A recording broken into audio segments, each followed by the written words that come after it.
Ibu, Ya, dengan ibu siapa, Bu? saya dengan Ibu Ani Fatmawati, ibu dari korban Rizky Andrean. Mhm. Yang korban kecelakaan. Korban kecelakaan Speed yang di Tanjung Pasir. Mhm. Eh, Bu, mungkin bisa diceritakan seperti apa yang sebelum kemudian almarhum mm, dinyatakan hilang, ya, kemudian apa yang sempat dilakukan oleh almarhum pada saat sebelum hilangnya almarhum. Bisa diceritakan, Bu? jam jam 12 siang itu sempat anak saya itu minta kopi. Nah, dibuatkan ceweknya kopi. Nah, setelah jam 3 itu dia nggak ada izin sih. Dia kan kerja di pembibitan udang nih. Bukan pembibitan, pos udang. Memang dia tugasnya itu bukan di pengambilan udang, cuma dia di posnya aja. Kenapa waktu itu dia ikut gitu. Setelah dia minta bikin kopi, jam 17.25 itu dia bikin status WA tuh. Nah, setelah Apa bunyi status WA-nya? ada ada rekamannya di. Oke. Setelah bikin status WA itu dia berangkat tanpa pengetahuan saya, nggak ada izin, nggak ada apa kan. Begitu sudah tes jam 18 jam 18.00 itu sudah itu 15 menit itu sudah mau sampai ke Tarakan, maksudnya dari pengambilan udang dari Tanjung Pasir itu. Nah, itu saya dapat kabar dari teman anak saya bahwa speednya itu terjadi perampokan yang pada waktu saya dengar ya. Perampokan atau tabrakan, Bu? Perampokan pada waktu itu saya dengar. Begitu saya dengar, saya turun ke lokasi jam 20.30. Saya cek ke lokasi, datang ke rumah bosnya si almarhum anak saya Rizky. Di situ sudah ada satu korban, Agus Liansa. Nah, di situ sudah dalam keadaan meninggal. Nah, malam itu juga saya cari anak saya itu nggak ada. Itu sudah. Tapi waktu pas kejadian itu mulai dari jam 18.00, dia ini kan bertiga nih, Agus Liansa, Arfan, dengan anak saya Rizky Andrean. Di dalam speed itu. Dalam speed itu cuma 3 orang. Dia kembali itu bawa drum yang isinya mungkin saya kurang tahu lah ukurannya seperti apa. Itu ada 9 drum. Mungkin seginilah kali ukurannya kan. Itu ada 9 drum, terus ada jerigen. Dalam keadaan drum itu berisi, isinya tuh ya berisi penuh semuanya tuh. Ada ikan, ada udang. Nah, otomatis kan kalau speed itu larinya kencang kan nggak mungkin dengan muatan segitu kan. Nah, itu logika saya. Sempat juga saya mencari bahwa Rizky itu masih belum ditemukan pada waktu itu. Sampai dari jam 12 sampai jam 5 saya cari. Itu tanggal berapa sih, Bu? Itu tanggal 13. Tanggal 13 bulan November. November. Tanggal 13. Nah, ditemukannya anak saya itu tanggal 15. Nah, sebentar, Bu. Di tanggal 13 hilangnya. Kemudian ada saksi mata nggak sih, Bu, untuk pada saat kejadian itu, atau mungkin karena ketiga-tiganya ada di speed? Nih, kalau masalah saksi mata, di situ kan keadaan kurang pencahayaan ya. Tapi pada waktu kejadian itu kebetulan ada tetangga saya. Kebetulan yang dipanggil dengan anak saya itu Kai. Nah, waktu itu masih ada di Takbut. Ceritanya tuh dia ada kayak benturan seperti tabrakan atau tuburukan atau bagaimana ya. Benturan keras, terus disorot dengan lampu itu yang terlintas tuh ada speed. Mungkin kalau warnanya nggak kelihatan. Ada speed, mungkin mesinnya tuh ada 200 PK. Di situ tuh disorot tuh ada pulang balik sekitar 3 orang. Dalam speed yang besar ini tadi, yang mesin 200. Bukan speed yang ditumpangin anak saya, bukan. Ya. Itu ada orang mondar-mandir 3. Setelah bunyi tubrukan tadi itu ada orang minta tolong 3 kali, bunyi suara tolong. Pada waktu itu habis maghrib kejadiannya. Nah,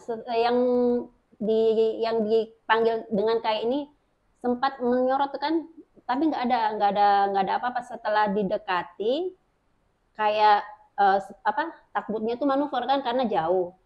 Mungkin ada sekitar 100 meter itu kesaksiannya dari saksinya ya. Terus didekatin karena manuver itu agak jauh, speednya itu sempat lolos dengan kemerengan di sebelah kanan. Sepertinya ada kayak menggandeng speed gitu dari saksinya tuh ya.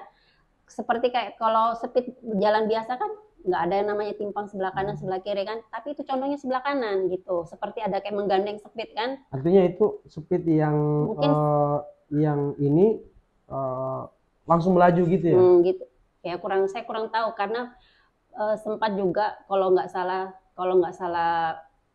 saya dengar ya, pada waktu itu juga ada saksi. Cuma sampai sekarang itu yang saya pertanyakan ke pihak Polairut, kalau bisa ditemukan, karena pada waktu itu ada saksinya yang melihat, saksi utama yang melihat kejadian itu, ada speed tubrukan sampai korban itu nggak ada, itu ada, tapi sampai sekarang itu dicari tuh nggak ada sudah. Makanya itu PR buat Polairut semuanya. Jadi yang saya ragukan ini mulai dari pencarian anak saya dari tanggal 13 sampai ditemukannya anak saya tanggal 15 November itu, dengan hasil luka-luka yang saya lihat, yang saya saksikan dengan nyata, kalau dibilang laka laut setelah rilis kasus pertama itu, kok nggak mungkin kalau bilang itu laka laut gitu. Nah, dengan adanya luka-luka seperti itu. Nah, mohon maaf ya, sempat ada yang saya baca ini antara jam 1 sampai jam 2 malam. Jadi kejadian itu jam sekitar jam 18.30. Jam 18.30. Ya. Sekitar jam 18.30 kejadian. Nah, di malam tanggal 13 itu dini hari tanggal 14 November antara pukul 1 sampai pukul 2 malam masih sempat ada kontak telepon, di telepon nomor almarhum, sempat nyala HP-nya. Kalau untuk anak saya pada waktu sudah pas kejadian itu sudah nggak ada kontak, cuma Arfan, kan mereka bertiga nih, Agus Liansa, Arfan dengan anak saya Rizky Andrean. HP-nya si Arfan itu sempat dihubungin mulai dari kejadian itu sampai jam 1 malam itu masih berbunyi. Itu kalau tidak salah HP-nya Redmi. Padahal kecelakaan ini di laut. Iya, di laut. Kecelakaan itu di laut. Tapi kenapa dihubungin tuh mulai dari kejadian jam 18.30 sampai jam 1 dini hari itu masih bisa dihubungin, cuma nggak diangkat gitu. Nah, masih bunyi? Masih bunyi. Masih dari saya, dari pihak keluarga, dari pihak teman-temannya, itu masih bisa. Mungkin bukan lagi puluhan kali, mungkin ratusan kali ada panggilan itu, gitu. Nah itu juga. Kalaupun jatuh pasti kecelup di air ya? Kalau jatuh pun nggak mungkin, kayaknya kalau kecelup air langsung hidup tuh dengan keadaan HP-nya tuh nggak mungkin, karena saya lihat sendiri sudah keadaan HP-nya itu seperti apa kan. HP-nya ditemukan? HP-nya ditemukan. Pada waktu itu yang ditemukan, pas waktu kejadian itu yang ditemukan malamnya itu ada dapat 2 jerigen, maksudnya 2 tong udang sama ikan, jerigen yang sudah ada belahan. Kalau dipikir kalau tubrukan ada belahan seperti timpasan lurus, seperti kayak goresan gitu. Kalau bukan goresan sih kalau saya bilang timpasan ya, karena nyata sudah itu di jerigennya itu didapat jerigen bensin. Nah, HP-nya si Arfan masih bisa dihubungin. Terus bangku speednya itu didapat juga dengan ada goresan sebelah kiri di ujung sama di sebelah kanan, 2 begini. Nah, itu kan kalau dibilang laka laut, kalau secara logika saya sih nggak mungkin.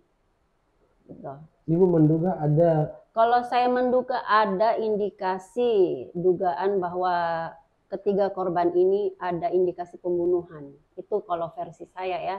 Kalau dengan saya lihat luka-luka yang saya nyatakan langsung, bahkan lukanya itu sudah sangat nggak wajar. Andai kata yang seperti yang dijelaskan dengan Paul Ayrut bahwa luka itu seperti kena benda pipih dengan tajam dan kekuatan yang kuat, itu nggak mungkin kalau saya rasa. Andai kata kalau kena kipas misalnya, kena kipas, ibarat kata blender kalau dimuat daging tuh hancur ya kan, itu lurus dari segi lukanya tuh lurus, rapi goresannya kayak seperti itulah. Saya belum bisa menjelaskan datanya kalau masalah luka-luka saya. Dan yang waktu kejadian itu, kalau dikatakan dari korban pertama ya, Agus Liansa, yang ada korban Agus Liansa tuh dari tangannya sini seperti ada belahan gini, seperti ada kayak menahan benda tajam atau parang atau bagaimana, karena di sini mau putus, mau terbelah sini, terus di jidatnya ini hancur. Ini sudah nggak berbentuk tempurung, cuma hanya dilapisi dengan kulit, mungkin nggak kelihatan. Yang jelasnya itu tepos sudah. Nah, terus yang di sebelah sini ini, di atasnya ini ada seperti goresan juga. Nah, giginya hancur. Itu seperti giginya kayak hantam atau bagaimana. Itu Agus Liansa, korban pertama yang ditemukan. Terus korban yang kedua, si Arfan itu dengan luka yang mengenaskan, kalau saya bilang. Lukanya dari pinggang dari belakang sampai ke depan itu hampir putus. Nah, dengan seperti luka itu kan, kalau saya kalau sangat tidak mungkin, nggak masuk logika saya. Terus anak saya itu di tumit sebelah kiri itu seperti ada goresan juga, cuma sudah tercabik-cabik mungkin karena ikan atau bagaimana. Terus lutut yang sebelah kanan itu hampir lepas. Nah, kalau saya pikir, tolonglah janganlah dinyatakan sebelum rilis kasus, sudah dinyatakan, maksud saya itu sebelum rilis kasus, kalaupun ada pemberitahuan bahwa dari pihak saya, waktu itu kan yang melapor bukan saya, dari pihak bosnya si anak saya, Bambang, atas nama Bambang. Dia yang mengurus semua kasus anak saya serahkan sama dia, dan dia juga mengambil alih ceritanya. Nah, mohon maaf Ibu, apakah pada saat proses pencarian itu dilakukan secara non-stop dari pihak Polairut, dari pihak Basarnas, dari pihak keluarga?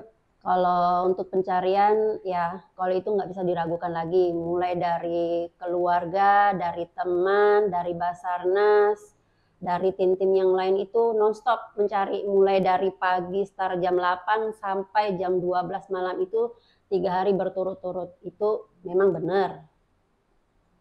Saya akui itu. Nah, korban ditemukan tanggal?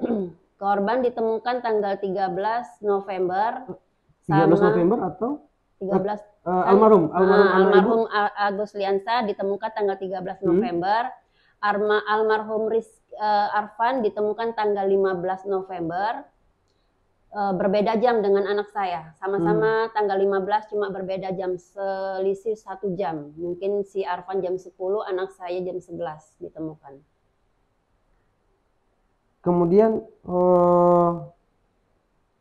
informasi yang kami dapat bahwa pada saat barang-barang muatan dari almarhum ini ternyata ada beberapa yang tergantung di pohon bakau ya, kalau nggak salah ini. Itu di pencarian yang hari yang kedua, dari tim Basarnas, dari tim keluarga, teman, itu sudah mencari. Akhirnya ditemukan oleh pihak keluarga saya itu ada jerigen yang berisi, bukan jerigen, tong yang berisi udang dengan dengan ikan, diikat di sebuah pohon, diikat satu, yang udang yang berisi satu ikan diikat sebelah kiri sini, yang udang diikat sebelah kanan. Jadi berdampingan dua pohon itu, masing-masing ada terikat tong. Artinya kondisi barang bukti dalam keadaan terikat di pohon bakau. Dalam keadaan terikat. Makanya saya bilang, kalau menurut berdasarkan barang bukti, luka korban, kalau dikatakan perampokan nggak mungkin, karena Kecelakaan laut. Enggak, kalau dibilang kerampokan nggak mungkin. Uang ada 5 juta pada waktu itu. Uang ada 5 juta, HP ada 3, terus udang dan ikan juga masih ada. Andai kan perampokan pasti diambil berarti. Iya, itu. Andai kata pun kalau itu dinyatakan perampokan masih ada semua kan gitu.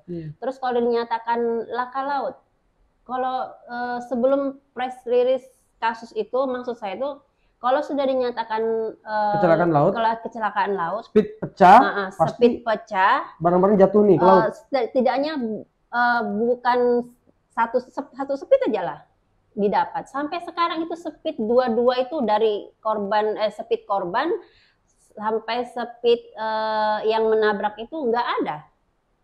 Barang itu kan speed itu kan bodinya besar, mana berat, nggak mungkin speed itu begitu tabrakan langsung hancur berkeping-keping, nggak mungkin kan, karena itu kan terbuat dari fiber. Karena kan penjelasannya kan mungkin bisa jadi itu sudah jadi serpihan, ya kan? Itu yang dijelaskan oleh pihak Polairut, bisa jadi serpihan, bisa jadi pipihan, atau pecah berkeping-keping, atau digerus oleh palung yang paling dalam. Kalau saya pikir waktu kejadian itu kan pas di tepi, bukan di tengah laut, bukan. Sementara barang-barang yang lain ada yang terikat. Iya. Sementara barang-barang yang lain itu ditemukan pas di pinggir, bukan di tengah. Pas kejadian itu juga di pinggir, bukan di tengah. Kan kalau saya lah menganalisa nggak mungkin. Kalau tadi di tengah, barang terhambur, iya. Mungkin di laut, ya? Di laut bisa jadi speed itu tenggelam atau air yang berputar-putar pusaran air. Nah, itu yang seperti dijelaskan dari Bapak Polairut, mungkin bisa karena ini di pinggir, nggak mungkin ada palung yang paling dalam di pinggir laut. Itu yang dijelaskan itu sangat tidak logika, saya rasa seperti itu. Kemudian Bu, sampai hari ini belum ada kejelasan dari kepolisian terkait mengenai 3 korban ini, termasuk anak ibu salah satu jadi korban. Sampai hari ini belum ada kejelasan atau titik terang dari kasus yang menimpa anak saya ini. Besar perjuangan saya nih agar kasus anak saya ini bisa diekspos, bisa jadi prioritas, kasus prioritas. Tapi nyatanya yang saya terima tuh nggak ada. Sampai sempat waktu itu pas ada Bapak Jokowi, ada kunjungan ke Tarakan, sempat saya ketemu dengan Bapak Jokowi, hanya membentangkan poster anak saya untuk meminta keadilan itu sangat aneh. Saya ini berharap minta bantuan ke Bapak Jokowi untuk diangkat kasus anak saya. Ternyata di situ juga nggak kita mungkin kurang berkenan atau bagaimana, kita masih dihadang sama pihak Pas Pampres. Nah, oke, nggak apa-apa, nggak masalah. Sampai karena saya tidak puas dengan adanya kinerjanya, maaf ya sebelumnya, pihak Polairut, Polres, akhirnya saya melapor ke Polda. Pada waktu itu di Polda tanggal 6. Tanggal 6 saya datang dengan lawyer saya, Bapak Rapsodi Rustam, ke Polda. Di situ kami nih awalnya nih datang tuh nggak kenal siapa-siapa, nggak tahu siapa-siapa. Terutama saya disambut dengan Pak Polisi bahwa ibu kah yang namanya yang mau melapor kasus pembunuhan. Loh, kok tahu? Ya kan, kalau saya bilang kok tahu, saya ini belum ada konfirmasi kemana-mana, belum ada saya ditelepon kemana, baik dari pengacara juga seperti itu. Saya sudah disambut dari awal, dari SPKT itu sudah disambut bahwa oh ini loh kejadian pembunuhan, nyata sudah ini dari segi lukanya, dari segi barang-barang yang didapat, ini nyata sudah pembunuhan. Setelah naik itu pernyataan dari SPKT, yang pertama itu. Naik ke Reskrim, awalnya sampai berdebat dengan lawyer saya bahwa kasus itu memang nyata sudah pembunuhan. Tapi setelah digelar kasus, berubah lagi sudah suaranya bahwa kita tidak bisa lagi. Ibarat kata kita laporan kami itu ditolak sudah. Ditolak oleh Polda. Akhirnya saya kurang puas dengan kinerja Polres, Polairut, serta Polda. Saya naik ke Mabes Polri tanggal berapa ya, saya lupa sudah itu, pokoknya ada laporannya itu. Naik ke Mabes Polri sampai ke Kompolnas, ke Komnas HAM, ya sampai itulah Propam, Kompolnas, Komnas HAM yang saya datangin itu. Sampai sekarang hasilnya juga nihil, belum ada perkembangan kasus, masih tetap sama. Masih dilakukan pencarian sepit, masih lagi dicari barang buktinya, ya seperti itulah sudah. Makanya itu yang saya tekankan dengan pihak Polairut, tolonglah cari dulu barang buktinya. Dari handphone anak saya yang tidak ditemukan itu ada 2, ada HP A5 2020 sama iPhone itu nggak didapat. Memang tuh pada waktu kejadian itu sudah memang nggak aktif. Setelah saya minta kalau rekam print out dari kartu anak saya itu kan, sampai sekarang itu nggak, lokasi titik terakhir. Saya berharap lebih bahwa HP anak saya ini diambil seseorang atau bagaimana, kan saya mau tahu lokasi terakhirnya dia HP anak saya ini di mana gitu. Sampai sekarang belum ada kejelasan dari pihak Polairut. Nah, terus untuk rekamannya, nomor anak saya sudah dijelaskan juga. Nah, yang ada di penjelasan dari Polairut itu bahwa saya mengenai hasil visum. Mengenai hasil visum itu sudah dijelaskan dengan pihak Polairut, dan saya rasa sih nggak mungkin lah kalau itu kena serpihan benda pipi dengan kekuatan yang kuat. Itu sangat saya nggak terima gitu.